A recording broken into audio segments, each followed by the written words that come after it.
Hi, and welcome to the Window Film Magazine podcast. I'm your host, Vinnie Driscoll, and I am excited to be joined by Mike Burke, a man of many talents, but notably the founder of Sunstoppers. Mike, welcome to the show. What's up, my brother? How are you? I'm doing great. Where are you checking in from today? I'm actually in Charlotte, North Carolina. I had to come out to my truck and do this there. My corporate office recently just got renovated, and we realized that two of the power outlets on the wall were not functioning. So the electricians showed up today. I called them on Monday, and they showed up today, and I was not aware they were going to be here at this time. I was going to be at my desk, but you know what? Being in the truck, on the phone, no big deal. You know what? Technology today allows us to do these things remotely from our trucks, from our cars, wherever, and that's awesome. I really love the fact, that you're in your car. It kind of tells a lot about you. You're somebody who's always on the go. So to me, I think it's a perfect image of the Mike Burke that I've had in my mind as somebody who's always on the move, always on the Yes. go. Yeah. So yeah, I mean, it's perfect. Always So on the go. Every yep. second. So let's talk about I've been at this company. I've been with Window Film Magazine for about a year. I've read a lot about you. You and I have communicated on some articles for the magazine, and when I do a search for you on our website, there's a lot that comes up. So you've got a lot going on with in this industry. You're over 30 years, but I want you to tell us a little bit more about you. Give us the Cliff Notes version of Mike Burke and how you ended up in this industry. Very creative minds, artists. A lot of guys that started out window tinting started out as like art, draw, music. I used to DJ, airbrush, drawed. So we have a lot of creative interest. And when I was tinting windows in high school, it's because I did not want anybody to see me in my car. I was driving a piece of shit. So I blacked the windows out. Did a decent job. My friends asked me to do theirs. I got to college. I was a barber in college. I used to cut hair. Oh, really? Yeah, anything that I did that was a gratifying achievement, like painting, drawing, anything that you can do that someone else cannot do, and then you can get the notoriety to like, man, my hair looks great, thanks. I had two haircuts in college, short and shorter. And art's one of those things that you can use your creative side of your brain. And I think window tinting started out, 30 years ago as a knife, a piece of film, and you squeegee it on, and you have to have some type of artistic ability. The plotters have kind of ruined that a little bit. So when some of the older cars come into the shop, my guys are like, "Oh shit," and I'm like, "Hell yeah!"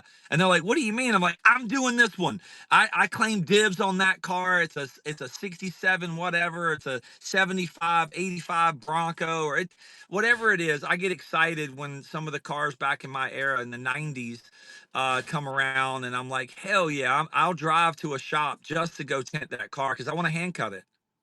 So you're saying that it's a very artistic type of endeavor to do it old school. You're saying like when you first Yeah, started. When did you first start out? In what year? 19 1988.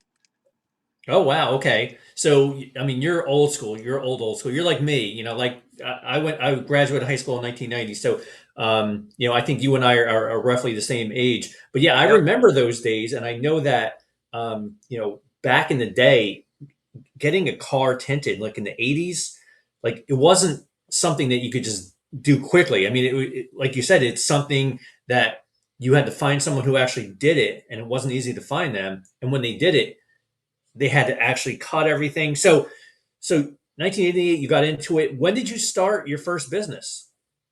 I was literally that kid that used to sell things for people in the neighborhood, like yard sales and things. So I think when I was very young, we didn't have a lot of money, growing up.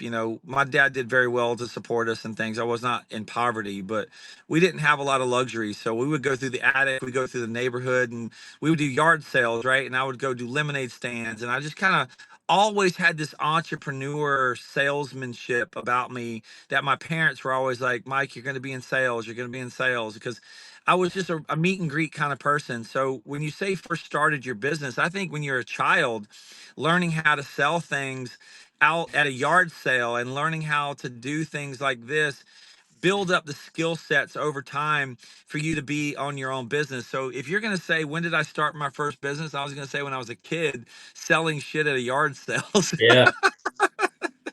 You're right, and I have an 8-year-old son who has sort of the entrepreneurial spirit. He's always like, I want to do a lemonade stand. I want to sell this. I want to sell that, and I can kind of see that he is starting to see the value of money and how to get Right. that. So when you say start your own business, I think you're basically talking about when is the first time you were actually realized that you wanted to own your own business. And I think when Yeah. you're a kid, there are times when you just kind of get it, like, okay, I could do this for this, and that kind of fuels that entrepreneurial spirit.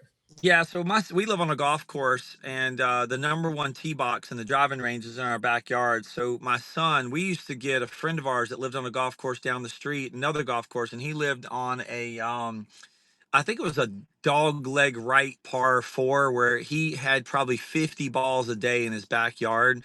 And his daughter we would go over there and she'd have 5 gallon buckets in her garage just full of golf balls. And we went over there and I'd pay like $30 for the whole bucket. We would pick them out. My son would sit when he was probably 4, 5, 6 years old, sit out in front of the gate with a little stand with lemonade and golf balls. And we used to sell golf balls. Well, my son's 21, just bought his first home, and he tints windows and he has his own little tint shop inside of our shop, and he's doing fantastic. He's a hustler, and I tried very hard to get him not to be in the window tinting business. I'm like, Hmm, go grading, go do something right. else, get out, don't do what dad does.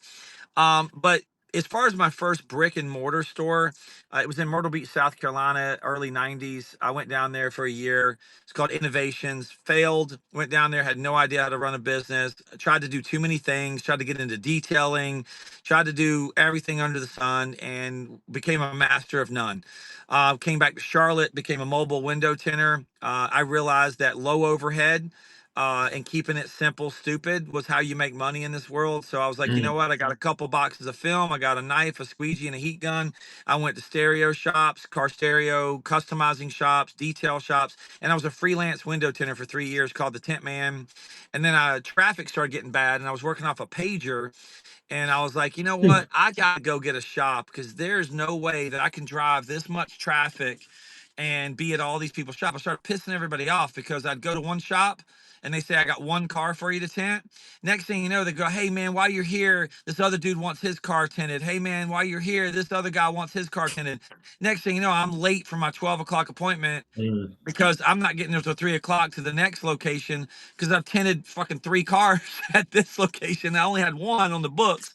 So it just started to become a lot to juggle. But what right. happened is when you create a mobile business, and one of the playbooks that I tell people is when you first start out, go mobile. Go mobile for a Mm, year, just 1 year, get a van, go mobile. And what happens is you build a reputation, you build your name, sure. you build kind of an idea of how to work with the environment. You know how to work around dust, you know how to work around low lighting. So that way, when you actually do get a shop, I think some of the best window tinters in the world started off mobile because they know how to work with the elements, they know how to peel. Right. Like I've literally tinted a truck when it's raining outside. I'm Huh. tinting a truck and I'm peeling the film right here and like tinting it on the glass inside of a vehicle while it's raining outside underneath a I used to meet people at one of the coin operated car washes. I used to tell customers, hey, just meet me down the street on Idlewild at the coin operated car wash. And I'd pull it under the coin operated car wash and I would tint the windows underneath a coin operated bay just so I could get the No rain kidding. off. Wow. That's So that's awesome. I mean, I've interviewed some mobile tinters in my year here, and it's fascinating. Like they do deal with a lot. They deal with the elements. I interviewed a guy down in Florida, and I mean, just dealing with the heat, most of the year. I mean, you've got to really know what you're doing. And again, like it helps cut some of the overhead costs of owning your own shop if you go mobile. So yeah, I mean, if you're young, that's a if you're great idea. young, if you're Yeah. young and you're in your early 20s and you've got a little bit of tinting experience, there's a lot of advantages for going mobile first. Number one, you get to build a name for yourself, build a network, keep the overhead low, pocket some money, learn what you've done right, learn what you're doing, wrong, navigate. But there's no way for a Google review to be bad. So if you suck for the first year, Yeah. there's not a real you're not getting like 1,000 bad Google reviews. So you kind of True. build up your name, get your confidence, And then if you get a brick and mortar store, a lot of what I suggest is start mobile, go for a year, build relationships with people that own detail shops, stereo shops, see if they have an extra bay space to pull a car in the back, rent that space from them, and go, you know what, I'll pay you $500 a month for that bay, and then start small. Like a lot of guys will go get loans and credit cards and they'll go, I want the big bad shop. And I'm like, Yeah. it's how much money you take home, not how much money you gross. And it's not how sexy your shop looks. Do you do quality work? Do people like you? Are they going to call you and refer their friends and family to you? It's the basics of running a business. If you Mm. can learn it very early on in your career, then when you do graduate in 3, 4 years into a shop, you're going to do it so much better. Again, we're talking to Mike Burke of Sunstoppers. Now, speaking of Sunstoppers, when did you start Sunstoppers? So I had innovations, the tent man, Hmm. lightning mics. So I had lightning mics was my big to do. Like, so lightning mics window tinting in Charlotte was a household name. And I say this to be funny, but if you tinted windows in Charlotte, North Carolina from 1996 to 2002, you needed my permission. And what I mean by that is I was well connected in the city, Sure. and I had TV commercials, radio commercials. I attended all the dealerships. I ended up going from one store to 6 stores within 3 years. And I Wow. literally was teaching people how to tint windows. And I was importing tinters from Alabama, importing tinters from Florida, Vegas. Hmm. Anybody that tinted windows, they were hearing from the reps that I was personally tinting 15 cars a day. Wow. and Okay. and people are like, there's no way this dude Lightning Mike, he must be on crack or something. And so I went in 1998. I went to the window tint conference down in Fort Lauderdale, and I tinted a back window, and I think it was a Corolla in 1998. I did it in like 6 minutes, and people were like, Hmm. whoa bro, how did you do that? And so I had traveled and learned from other tinters in Vegas. I had learned from other tinters in California, and we're on the East Coast. East Coast tinting did not take off as fast as it did in the West Hmm. Coast. Like, so if you got Vegas and you've got California, they were heat shrinking and doing stuff out there way before we were doing it here on the East Coast. We were still two-piece in back windows on the rear defogger line. We were still pulling it, and there was still a lot of artistic ability. And I think about Sure. the late 90s, the shrinking really started taking off, and people were doing one piece back windows. And that's how you used to sell customers was, we do one piece back windows, the guy down the street's doing seamless. And that's how I used to sell against each other, man. So it was Huh. kind of crazy. Awesome. So when did Sunstoppers? When did you start that? I'm going to say about 22 years ago, maybe 20, Okay. 22 years ago. I literally do not have the exact dates. My brain is so wired for moving forward. So when Right. people ask me about the past, I'm like, I have to slow down, Yeah. go into my little, I have to pull out one of those little disc and put it into the brain, wait for it to load. CD-ROM. Yeah. Yeah. I mean, hey, if you're in your 50s like I am, I mean, it's starting to get to it the was point where over, there's it was there's over so 20 much years. information. It was over 20 years ago. Yeah. Okay. So let me ask you, who was your biggest influence in this industry? Back then, or Yeah. So, I mean, back then or while you're in the industry, someone who, you admire, somebody you've learned a lot from. so, it's very difficult to say that because, a lot of myself, we had 20 years when I had from 1990 to like 2000 and like, I don't know, 10.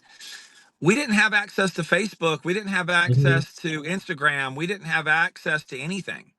Right. Right. And so there was no social media to educate or help each other. There was Right. SEMA. There was SEMA. You would go to Hmm. SEMA show. That was our only thing, and an International Window Film Conference. So you had International Window Film Conference and SEMA. That was basically the only two places you could interact with other tinters. Sure. And so one thing I really did that was creative on my part was in October around Halloween with SEMA. And any business in the East Coast, it starts to slow down. You got the Right. leaves changing. You got school that came back in, and there's peak seasons for our industry, right? So you've got ups and downs, ups and downs.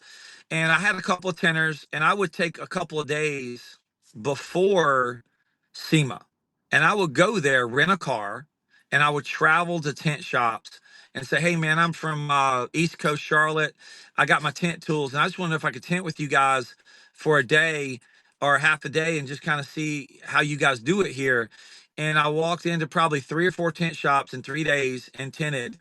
One tent shop I walked into, I can't remember the name of it. It was probably so long ago, I can't remember, but I know where the store was. It was on the way to Henderson in Vegas, and they tinted all the limousines, they tinted all the cab drivers' cars, and they were pushing out 30 damn cars a day. Wow. And it was insane, bro. Like, it was like, and they had two guys on one on one side, one on one side, one on the guy in the back glass.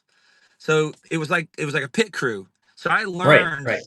30 years ago that there's an efficiency level to tenting, right? So you have a guy on the left side, a guy on the right side, and a guy in the back. Well, in Vegas, in those early years, there was an abundance of labor. A lot of guys were building Mm. hotels. A lot of people were, I'm going to say, imported. There was imported labor. Right. Which they could be from whatever country, Argentina, Honduras, Mexico.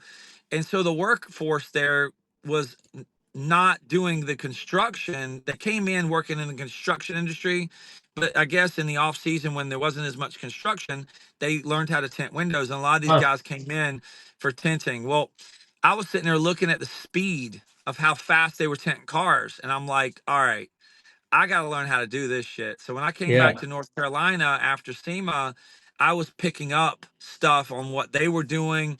They had one guy taping the seals. They had a guy torching the seals. Huh. And what I mean by torching the seals is that when you have felt, like heavy felt on the side, you Yeah. would torch it.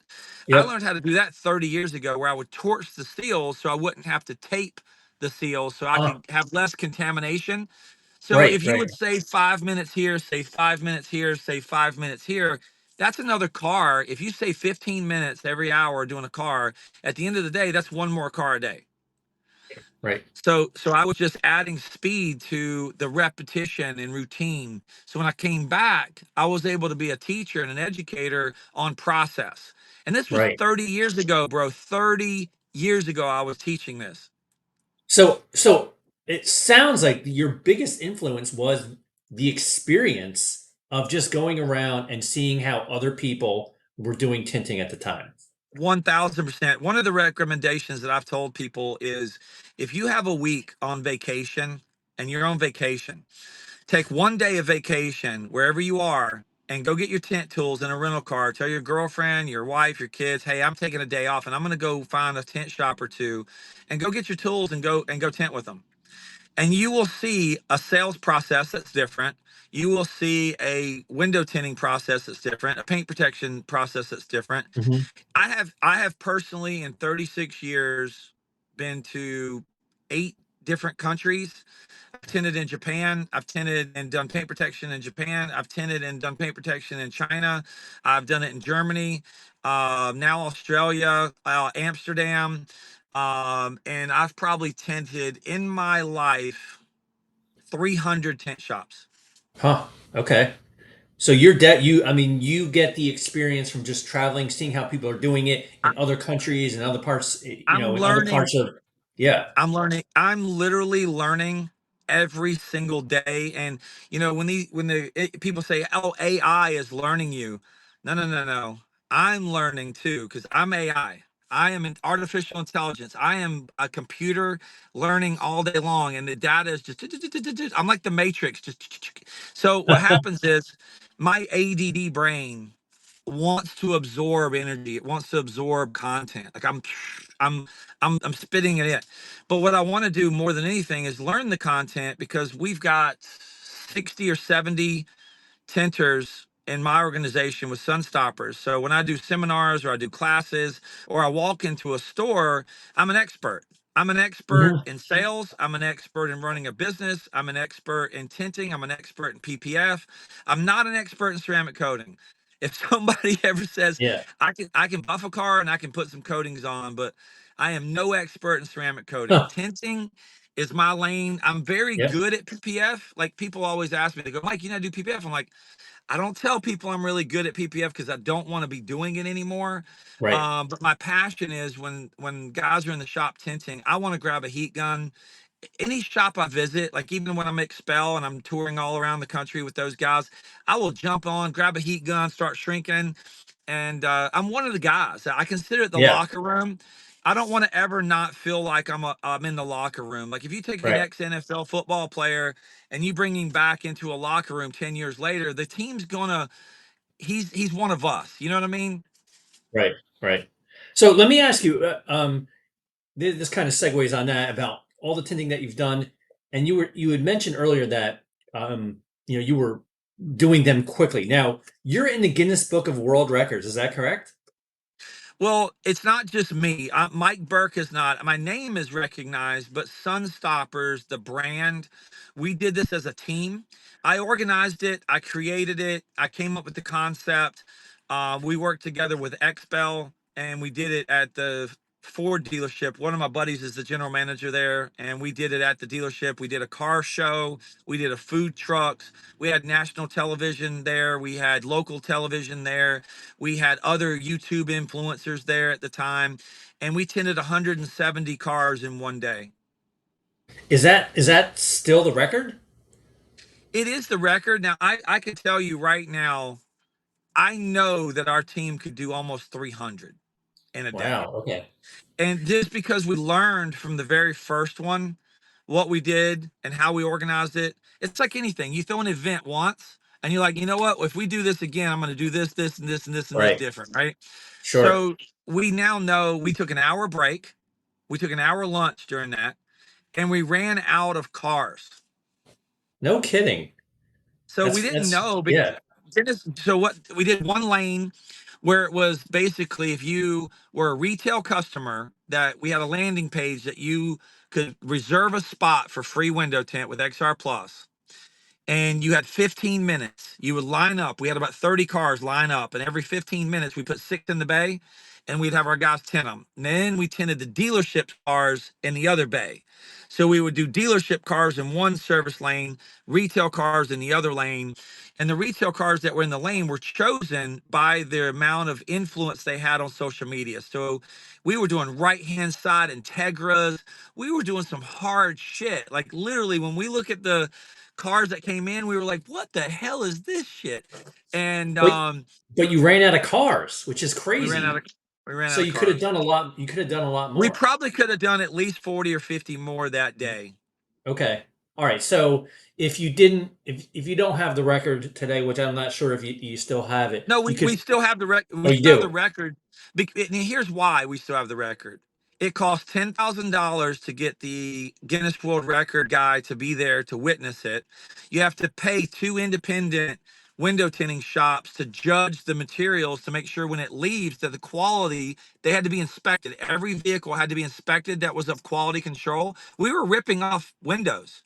It wasn't just tinting them. We had a quality control Okay. that we had to Yep. have. Okay. We also had to have the venue, the event, Hmm. promote it. It's a lot of money, a lot of time, Sure. and a lot of organizational skills. And if Expel didn't have their team involved and my team involved, it probably cost Expel over $60,000. It cost me an entire day. It cost me a lot of money, time, and energy to put into this thing, and it was a great promotional thing for window tinting. It was a great promotional thing for Expel. Hmm. The reason why I don't think it will ever be beat is because no one wants to put that capital investment in. They have to get the Right. film, they have to get the crew, they have to get the food, they have to get the cars. It's a pretty big deal to do it. Yeah. It sounds like there's a lot of money invested into something like this, and you're It right. is. You can do it. It's just, do you want to put in that financial capital? And I think, Listen, if there's other teams out there I know across the country that are very good that could probably beat it. I'm yeah. not doubting other guys saying I can beat that. Our team, absolutely. It's can you organize it and can you fund it? Right. Right. Right. Again, we're talking to Mike Burke of Sunstoppers. Now, Mike, I want to switch gears a little bit, and I want to talk about some of your biggest challenges. Now, one of the first things I read about you when I first started with Window Film Magazine was I found an article about you and your battle with skin cancer. Now, I'm somebody who's had 5 skin cancers. So yeah, so tell me a little bit about, how did you find out about it? What did you go through? Like what types of cancer were they? Basal cell? Were they melanoma? What did you deal with? I battle with cancer every single day. I've had 7 surgeries. Um, Yeah.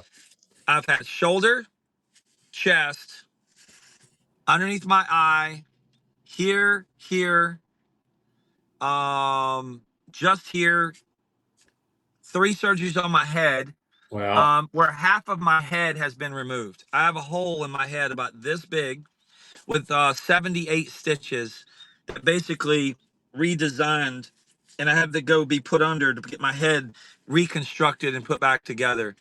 I've had every type of cancer you can name. I've had melanoma, I've had basal, I've had squamous. You name it, I have it. And I have to go to the dermatologist every 3 months. I do a chemo cream, literally twice to 3 times a week, every other week. I'm on chemo cream for the rest of my life. Chemo cream. I've never heard of that. Is that, I mean, it's So preventative? Is that what it is? it's a very aggressive, it's a chemotherapy that basically eats my skin, and it attacks the skin cancers. And there's a carcinoma, which basically is the original state of cancer. So it gets like flaky on your Mhm. head and on your face. And I have to treat it literally ongoing for the rest of my life. Now, were you a big sun worshiper? Did you I get a lot was of not. sunburns? I realized I was Irish, and Me too. my ancestors kept everything in the Irish bloodline. Um, a lot of what the dermatologist has said was a lot of the skin damage happens when you're a kid. So what Mm. happens is it sits dormant like a virus, and from 8 years old to 25 years old. I lived in Myrtle Beach, South Carolina. I visited the beach a lot. I did suntan when I was a kid. When I was in high school, I went to tanning beds. Everyone went to tanning beds. Sure. So I'm going to contribute a lot of the damage that I have. I would probably say 50% of the damage was due to tanning beds. No kidding. Wow. When you're like literally 18, 19 years old, you wanted to go out and look like you had a little bit of darker skin, so you would go to the Sure. tanning bed. And I know this sounds kind of weird, but like the tanning beds where all the women went, man. If you wanted to pick up the girls, you just go to the tanning The bed, tanning bro. beds. Yeah. You would Yeah. see those girls walking in and out of the tanning bed, man, and you would see them all lotioned up, and you'd be like, "Hey, girl, what's up? What's your name? How you doing?" So if you wanted to date back then, there was no such thing as dating apps. You had to go to the tanning salons. Like that's where the girls were. I remember. Late '80s, it was all the rage. And somebody who I think I maybe did it 2 or 3 times, but I did do it, and it was the rage. It was like, hey, that's where you got to go You if you know wanted what? When to you're, it's meet like someone. someone telling the kids in the '50s smoking cigarettes was cool, right? Well, Right. nobody thought Right. that you were going to die of lung cancer in the '50s, right? Yeah, and it's funny because I like what you said about getting most of your skin cancers when you're a kid. When I was a kid, my mother used to put baby oil on us. Same. We would come off the beaches torched, and that was normal back in the early '80s, mid '80s. Like as kids, we just because I grew up in the Jersey Shore, and it's like we would always get burnt every year. We Every would year. suffer through like a day or two of just pain, and then you were fine. And nowadays, you can go to if you're a parent, you go to jail for that. It's like if you let your kid get torched in the sun, like that is frowned upon. But 40, 50 years ago, that was the norm. And I think I go every 6 months, get checked up, and I've had 5 of these, and I feel like there's going to be more because of what I went through as a kid. I'm proactive on it. And here's the thing. I know you did something on Dean Mitchell. So I Mhm. posted where I had cancer online in some Right. groups. And then Dean calls me and he's like, "Hey, Mike, do you think this is a cancer?" And I'm like, "Hell yeah, that is." And he goes, "Are you for real?" And I go, I said, "Go get it checked." Damn if it wasn't. I told him, I see, you know what the thing is? If he did not. So I know right now the story that I posted on Facebook that I did, I think 2 or 3 years ago. I can't remember what it was, but it was one of my head and all this cancers. I don't know how many people have inboxed me and said they went to the dermatologist because of my post. So Mm, when you look at social media and you look at the influence that you have, you really just want to make a difference, right? sure, There's a lot of reasons why people do what they do, and I'm not looking for likes. I'm not liking trying to be popular. Like sure. I have a big company I have to run. I'm not on the internet going, look at me, right? I'm on the internet educating people, going, Hmm. hey, here's something that I think is a problem. You guys might want to be aware of it, and Right. I want to share it, and I want to share it with you. So the intention of what I did actually got the receive that I wanted, and it built some awareness. And more people are now getting checked out that are really close to me, friends of mine that are actually Yeah. went and got checked out. And they're like, bro, I had to get that cut out. I had to do this. I'm like, thank you for going. Because if here's the thing, if I did not proactively go, I would be completely dead right now. You know, it's funny you say that because one of the best posts in terms of virality on my personal page was me posting all the stitches that I had when I had gotten the surgery, and just telling people like, hey, this is what I went through. If there's something that you don't think is right, go get it checked out. And I had a bunch of people messaging me personally saying, hey, thanks for posting this. I've had something that I wanted to get checked out. And it kind of raises awareness. And when I had posted something on the Window Film Facebook page about Dean Mitchell's, um, struggles. And then you had jumped in and you were posting, and I posted pictures from me, and it got people to really kind of talk about something that is related to this industry. We talk about window film and its ability to kind of filter out some of the harmful UV rays, and it definitely is an investment in the health of your skin. But just to get people talking about the the downside of what the sun can do physically to our bodies is a conversation I think that it's worth having, and we've done it multiple times on that Facebook page. I think it's important. So it's great to hear that you're cancer free. I'm cancer free as far as I know. I have a checkup coming up, so fingers crossed. But let's talk about like Tommy. Tommy Silva is somebody who we recognized last year. Inducted into the Hall of Fame. He's going to be doing the keynote speech this September at the International Window Film Conference in Titoff. Tell me a little bit about Tommy, your relationship with him, and his impact on this industry. I just had dinner with Tommy in Hawaii. I don't know if you saw that on my Facebook page. Oh yeah, I did. Yes, yes. So I flew to Hawaii as a breakup before I got to Australia. Hmm. And that dude was like, you better come see me. We better hang out. And listen, I have actually found the closest person to my twin on this planet. And the reason I say I found my twin is a lot of people don't know me. They only know me from the internet or they only know me Hmm. from Facebook groups. Well, Tommy is got the biggest heart that you have ever seen on this planet. That guy right there, I think he was born with like two hearts. He Hmm. just radiates just passion and love. And when we got together and got to know each other, he realized that I come from kind of the same, giving, loving, caring background. And he builds teams, man. And I build teams. It's not about me. I'm Sure. I'm doing this because I've got more knowledge. I've got more Right. experience. The reason I am in the position I'm in is because if you take the Tom Brady's of the world, right? They snapped the football more than anyone else. They Hmm. played the game longer than anybody else. They've snapped the ball. They've won championships. Listen, if you snap the ball more than me, then I want to learn from you. Sure. That means That's they've a made great. more mistakes. So Yeah. they've made more mistakes than me, right? When you take a Hmm. kid 24, 25 years old, been hitting for 2 years, he's a know-it-all, man. That kid knows everything.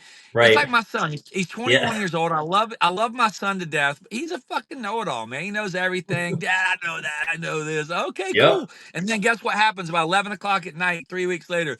Hey, Dad, can you help me through this? Like, it is what it I is, have man. teenagers. I know what it's like. So, But so yeah. to answer your question, Tommy has done some things in this industry that are well deserved recognition. He's a beautiful man.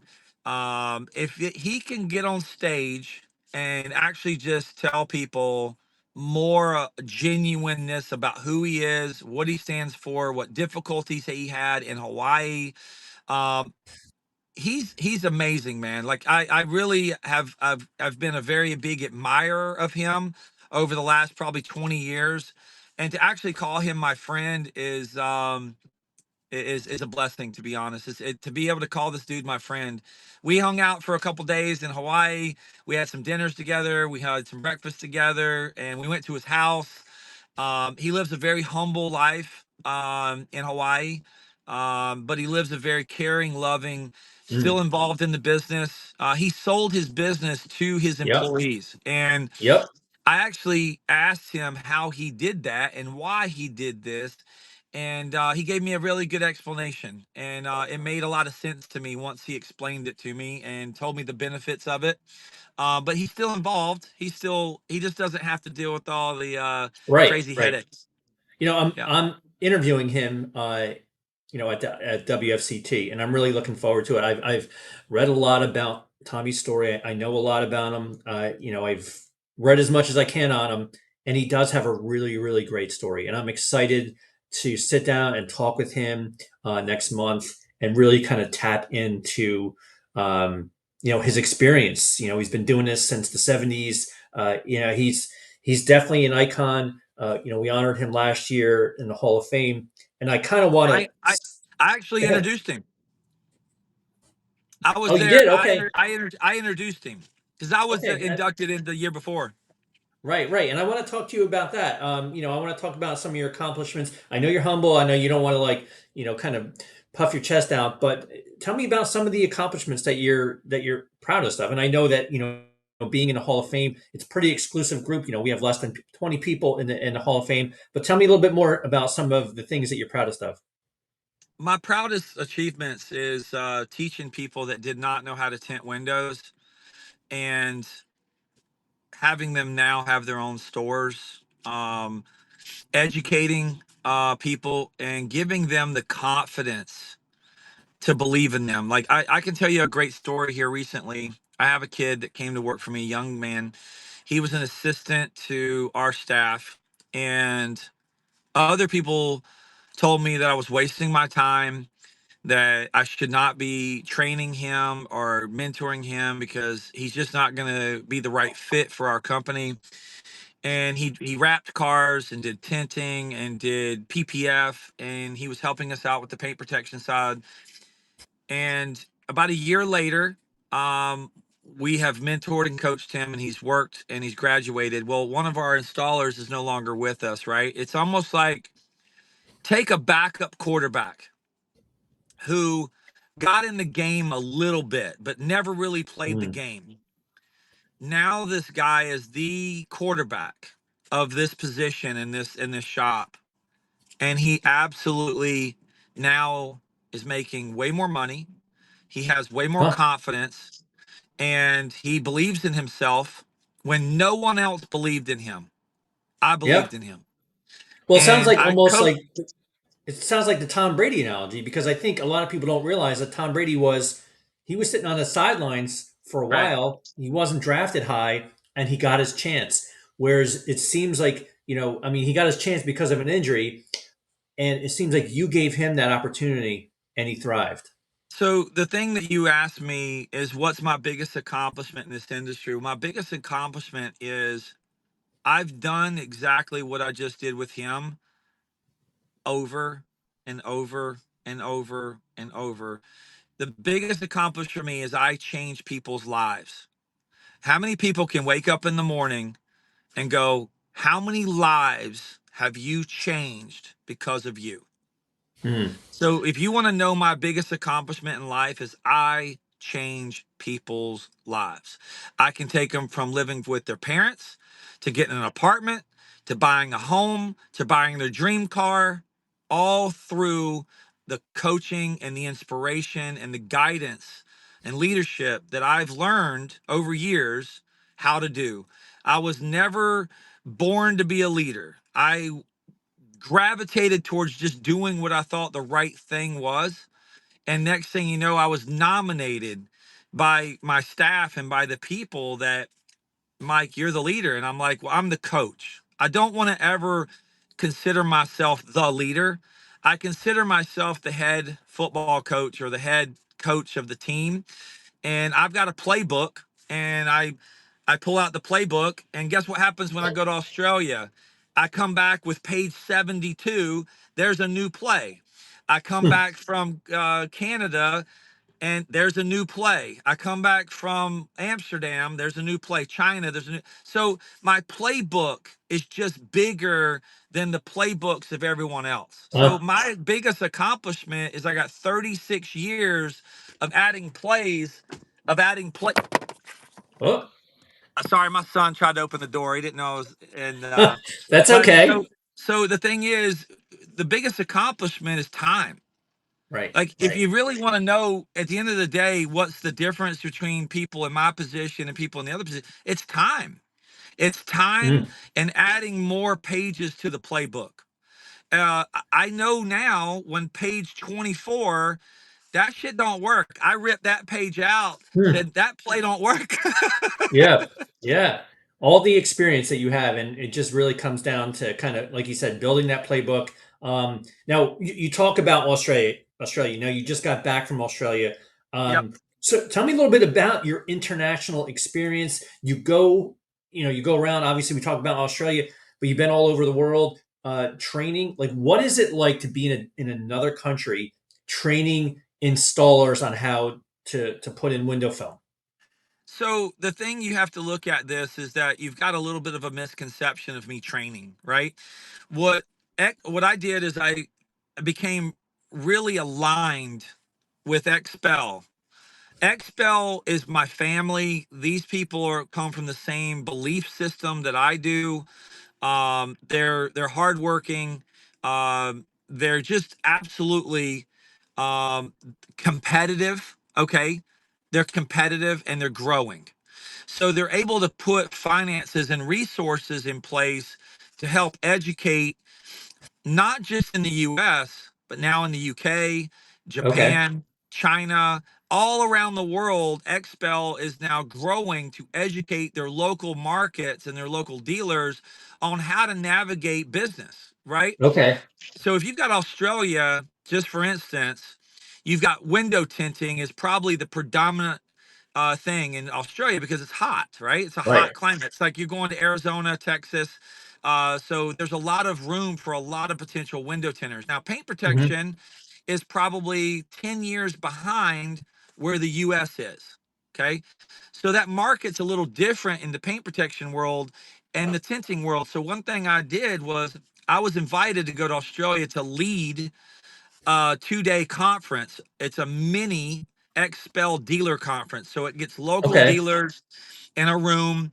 We have dinner, we have food, and we get together and get to know each other. I was able to interview a couple of guys. I brought my mobile podcast. It was at Sydney Motor Sports Park, and it was an educational venue.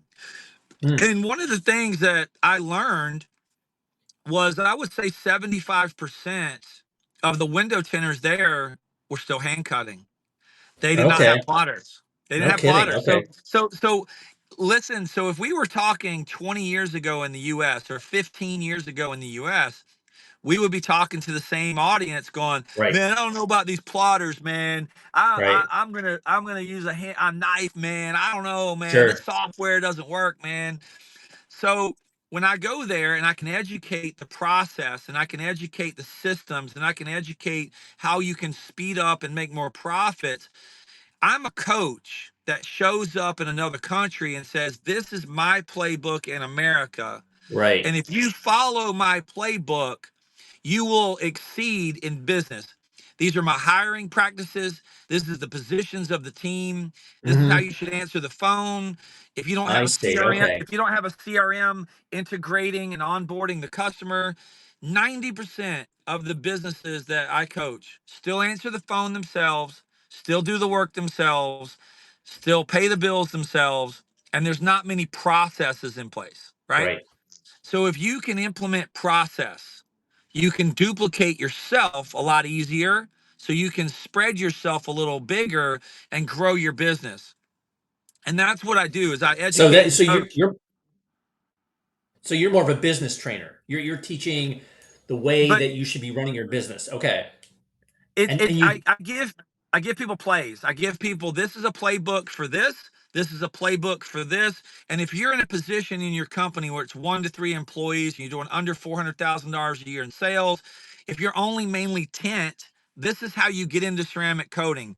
This is how you get into residential commercial tinting. This is how okay. you get into paint protection. So what Expel I love about Expel is they're the one-stop shop for every product. Like they've got detail supplies, they got ceramic coating, they Right. got paint protection, they got software, they got the tint. And I'm not bragging on them because I love them so much and they're badass, but they're the baddest freaking company in our industry, man. Like, Hmm. and it's not because if I was sitting there ordering another manufacturer's film and Expel told me I couldn't get in, I would be like, I can't. It's like Yeah. the people that bitch and complain and typewriter and that don't like Expel, nobody likes a winning team. Like when the Yeah. Patriots were winning every year the Super Bowl, the haters came out of nowhere. They're like, right? Then you got now Kansas City winning in football. Yeah. Man. So what happens is that when you're winning, you either jump on the winning bandwagon or you're Right. the haters, or or Right. you hate the people. Yeah, no, I get it. It's a great analogy because, as a Jets fan for many, many years, I've hated the Patriots. Even when they're not winning, I hate the Patriots because we play them Yeah. so often. But and So it's a so great. Go ahead. so to add to that point is Expel to me, and this is my personal opinion, is my opinion is that you have 3M and you have Expel, in my opinion, as the most professional uh onboarding. So if you're going to be, let's just say for instance, I'm going to use an analogy, McDonald's, right? There's nothing wrong with McDonald's, right? McDonald's has a great business platform. It has a great they're a national brand and they're well recognized, right? But then we're Hmm. going to talk about Chick-fil-A. Are they the same company? Do they run the same company the same way? Is it the same audience? So there's two different audiences, right? One audience wants fast, and when you go to Hmm. McDonald's, you look in your bag to hope they got your order right. When you go to Right. Right. McDonald's, you're like, let me check the bag, man. Let me make sure. Right. Oh Right. yeah, no onions, no onions. All right, cool. Right. Right? You go to Chick-fil-A, you grab your bag, you put it in the passenger seat, and you drive through because you know it's right. Right. So to me, Huh. there's levels of businesses and there's levels of things out there. And I'm going to say that, this is my personal opinion. This is only me talking out loud. I like that Chick-fil-A to me is more the Expel model. It's Okay. it's the professionalism, the sexiness, the awareness. I just feel like it checks all the boxes. Does that make Okay. sense? Yeah. Totally. Totally. So Mike, I before we cut here, it's been a great conversation. I wanted to ask you one more question, and I know Sure. you and I are, fairly close in age, and there's going to be a '90s party at WFCT. Before it all starts, there's going to be a '90s party. They're going to play all kinds of music. Now, if you were the DJ at that party, what songs would you be playing? LL Cool J. Okay. I would be playing Sade. I Ooh, would okay. I would be playing some Bon Jovi. Nice, nice. I would go into probably some Tone Loc. Okay. I would go into Two Live Crew a little bit, depending on the Oh, language. Beastie Boys. okay. I would go into some techno, like a little bit of techno. Sure. Madonna. I'd probably go into some of the sped up Madonna. We got to get you to Um, DJ this thing. I Sounds like was you a would cut. DJ. I actually, no bullshit. I DJ'd weddings. So Okay. early on, I had gotten into DJ at night and playing music at night as a hobby. Like we're talking like late '90s. I bought some turntables, Newmark, a couple of things here and there. I started playing around with it as a hobby, just a kind of Sure. creative brain. And I wanted to make mix CDs. So I had a burn CD from Mars Music. I actually would mix my and then mix it my own CD. So when I go to work, I could plop the CD in, and it's like a mixtape, right? Right. Years ago in our age, we used to have to make mixtapes, Oh man. yeah, I You know, remember those days for and so sure. I bought all the equipment to be more of like a mixtape guy. Well, I had a friend of mine that was Greek, knew I had turntables and knew I was doing this, and they said, "Will you come do our wedding?" And I'm like, I guess so. I'm Yeah. sure, man. No problem. So I brought a little speaker and some turntables and some CDs. And so the Greek Orthodox Church, they do bands that come in from Greece and they play authentic Greece music. But during the halftime, where they're taking a break, they Yeah. want to get the American music in there. And I was playing Okay. techno listen, I'm no DJ anymore. There's so many professional DJs out there. It's so amazing. There's kids out there 12 Oh years yeah. old that probably can DJ lights off a little computer and stuff, man. Right off their Uh, phone. Yep. right off their phone. Yeah, the Yep. technology's gotten so incredible, and I still have these old like 30-year-old turntables, but I think the needles are all dry rotted or Yeah. whatever. Yeah. The technology's changed so much, but that's awesome. Great playlist there. I would definitely go to a wedding that you're DJing. But Hey, Mike, hey, this has been a great conversation. Now we're coming up. We're short on time. But if somebody wants to get a hold of you, how can they do so? I've got a couple different platforms. I do a podcast too, and it's called Real Talk with Mike Burke. I would really appreciate anybody that is watching this to go subscribe and watch a very diverse, educational, inspirational podcast. And I've put a lot of my time, a lot of my energy, and a lot of money into this podcast, and I make $0. I have to pay a producer, I had to pay for cameras. I am doing this podcast for 3 years. I'm up to like 82 episodes. And I interviewed a guy in Australia named Snapper who basically toured 30, he lived in 30 countries. He went and lived in the US Wow. out of a backpack. Huh. 42 he lived in 42 states in the US, Wow. 30 countries, and he owns a party boat and a party bus and a bar crawl. He's the only employee. He makes $8,000 a day, and he has Wow. a $500,000 party boat, and he parties every single day of his life in Cairns, Australia. And Huh. when I meet people like this, I met Conor McGregor in Ireland. I had dinner with Conor McGregor. Oh wow. People are like, "How did you meet him?" Because I'm a talker. I walk in, I go, "Hey, bro, what's up, man? How you doing? Can I sit down?" And when you're in that kind of a salesman mood, you're Sure. not really selling anything. You're selling yourself. Sure. If Sure. I'm entertaining and educational and add value, people are going to want to gravitate towards bringing me in and want to talk to me, right?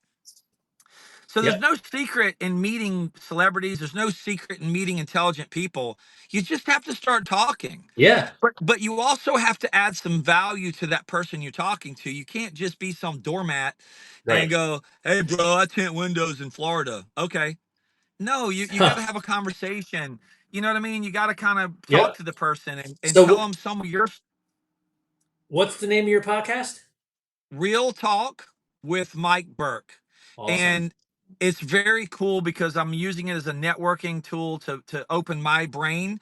I don't like to read too much because it takes too much time. But if I could Sure. sit down one on one with someone for an hour, then I'm educating myself, I'm learning, and I'm adding more knowledge. And it's not tenors, it's business owners, it's this, Right. it's that. So, and then I have sunstoppers.com. And then I have my Instagram and Facebook. It's just Mike Burke, the Mike Burke or something like that. So Yep. if anybody wants to reach out to me, I mean, I'm pretty easy. You can Google Mike Burke Sunstoppers, and there's, you know, Yep. LinkedIn, YouTube, whatever, For man. I'm just sure. throwing it For out sure. there. Yeah.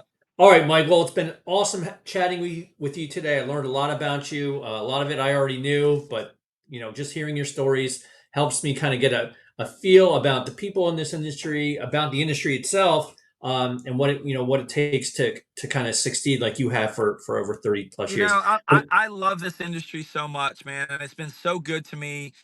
One thing that I'm working on really hard is to help professionalize it a little bit more.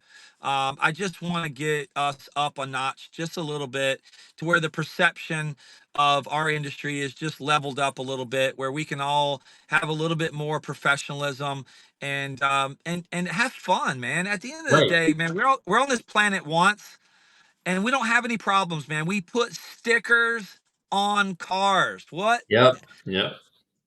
We put stickers on Awesome. cars, man. All right. With that, Mike, thank you so much. For Mike, I and Vinny, we Thank will you. see you next time on the Window Film Magazine podcast. Take care, See you, my man. everyone.